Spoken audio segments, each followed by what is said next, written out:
Wonderful first grade friends. Welcome back to another fabulous day of writing.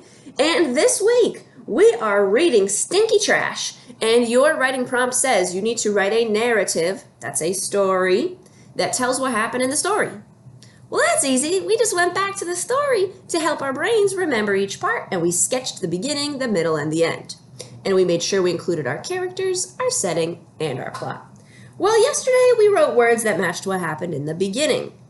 One morning, Grufflin and Ma smelled the stinky trash.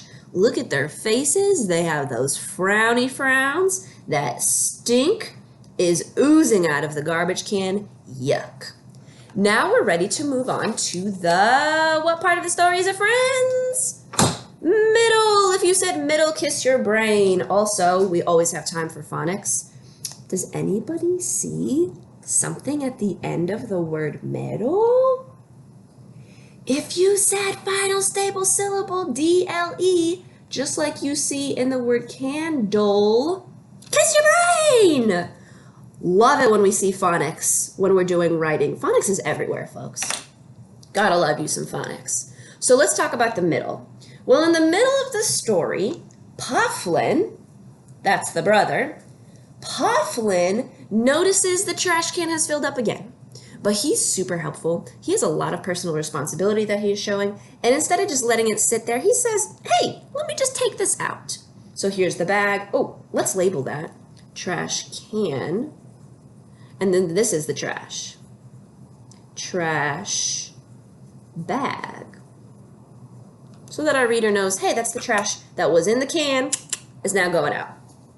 Well, now we need to write a sentence or two that describes what's happening here in the middle. And we know that good writers are always going to use some kind of temporal word to help your reader know when this part of the story is taking place. That's part of your setting. You could say in the middle. You could say next. You could say then. You could say, you know what, I think I'm going to go with later that day. Because the trash can filled up again. So later that day, Pufflin decided to take care of it. So let's start with that temporal words. Let's put this here so we can see it.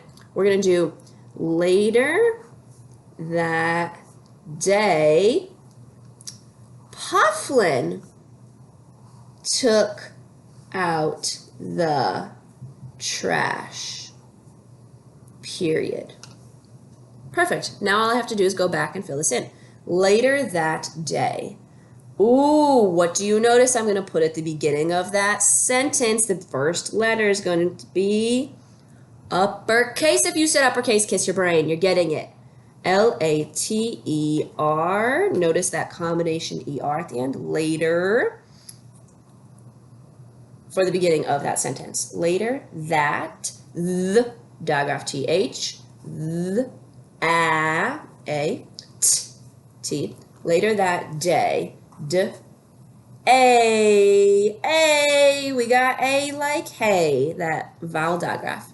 Later that day, now I can move this out of my way. Hey, way, day, they rhyme. Pufflin. Oh, Pufflin, the character.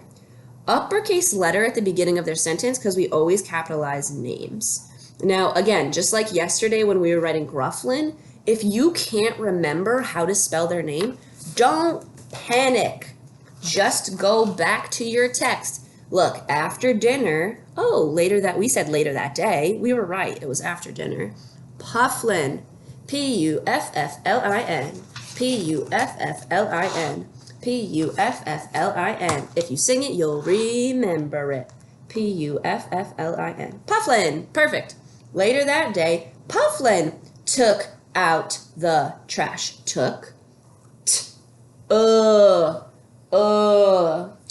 there's that vowel digraph, isn't there, friends? That makes either the oo sound like tooth or the sound like hook.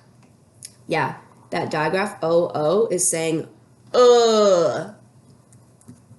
So digraph O-O, kind of like look. If you know how to spell look, you can write took.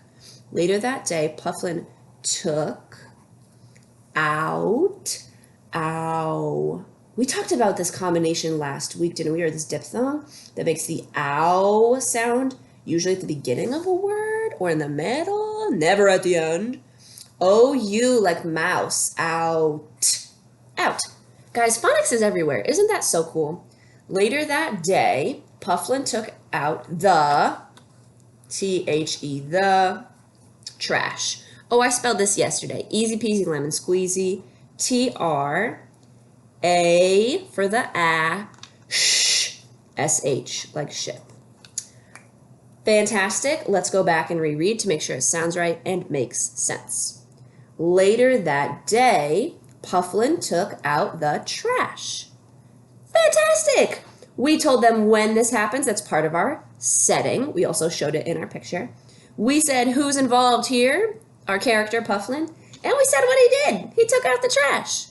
Your job, friends, is to select which of your temporal words you would like to use and start writing to tell us what happened in the middle of your story. And then tomorrow we will finish it up with the end.